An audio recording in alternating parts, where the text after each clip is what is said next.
In the election 2016 segment tonight, Trump's path to victory. Last night on The Factor, Larry Sabato, director of the University of Virginia's Center for Politics, had a pessimistic view of Trump's chances to defeat Hillary Clinton in November. If you get all of Mitt Romney's states, including North Carolina, and you flip those Rust Belt states, Pennsylvania, Ohio, Wisconsin, and Michigan, then you get to 270, yes. Well, what does he have to do that? Well, he's going to have some luck. With us now to respond in Washington, D.C. is former Speaker of the House, Newt Gingrich, a Trump supporter. So, Newt, Trump says he's been pleased by some recent polls. Where do you see the race right now? Well, first of all, Larry Sabato's idea of luck may or may not include the obvious fact that the FBI just reported that when Hillary said she turned over all of her work emails, she was only off by 13,700. I mean, how much luck can you get with learning that Bill Clinton was taking taxpayer money to get rid of bed bugs? I mean, you can't make this stuff up. So I would say that Trump's luck is likely to continue and get better and better as we learn more and more about how corrupt and how dishonest the Clintons are. But I think there are four things people don't quite get in the elite media that change all of this.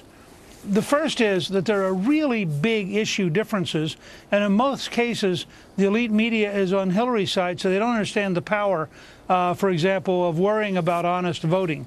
They don't understand the power of sanctuary cities. They don't understand the power of worrying about jobs in the current weak economy. They don't understand the power of saying we shouldn't let terrorists in the country. That's done number one. Number two, the difference right now that's growing between a very aggressive, energetic Donald Trump. People in Louisiana are in trouble. Here comes Donald Trump. Hillary's hiding in the Hamptons raising money. The Mexican president offers an invitation. Here comes Donald Trump. Hillary's in the Hamptons raising money. I mean, what you have is an energetic, dynamic business entrepreneur who is showing the kind of aggressive president he would be. And you have Hillary over here hiding and raising money, hoping the ads will take care of her. Third, I think there's a huge difference in this race and any other race I've seen in the gap about the core values of the American people. The elites, whether it's in Europe or across the planet, the elites are in more and more trouble as the average person realizes that things aren't on the right track and that things aren't working very well. That we're now past, I think it's 3,700 killed in Chicago, for example, since Obama became president. Nobody can be comfortable with that. Lastly, frankly, I think that there is a moment here that we're going to see in the debates and the whole difference between the two of them. Donald Trump is the first Republican I can remember who is explicitly saying to the African-American community, things can be better, but not with Democrats in charge.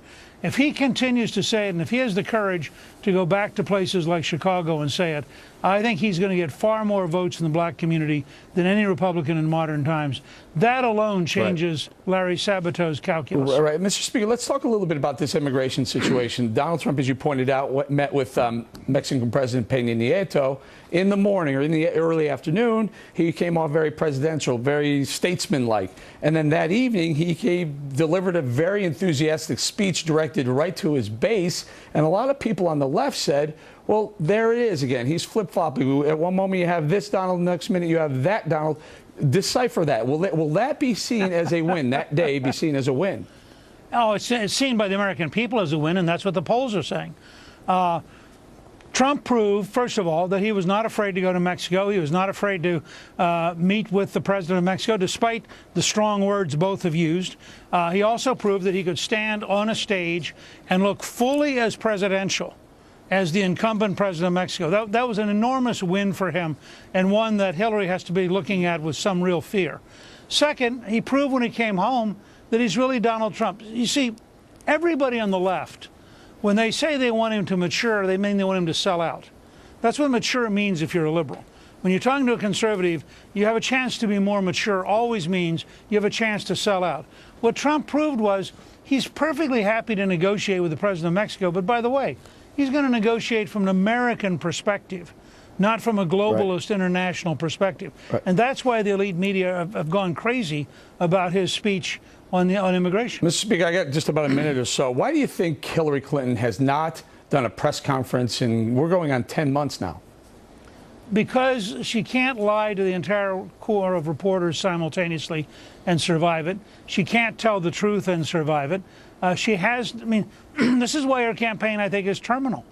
This is the most dishonest, corrupt candidate ever to run for president of the United States. And every time we learn more about it, it's more sickening. And I think over the next month or so, you're going to learn even more about it.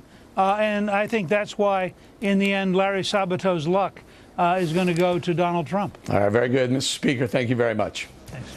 Trump's been making a sustained appeal to African-American voters, but will it work? We're going to debate that next on The Factor.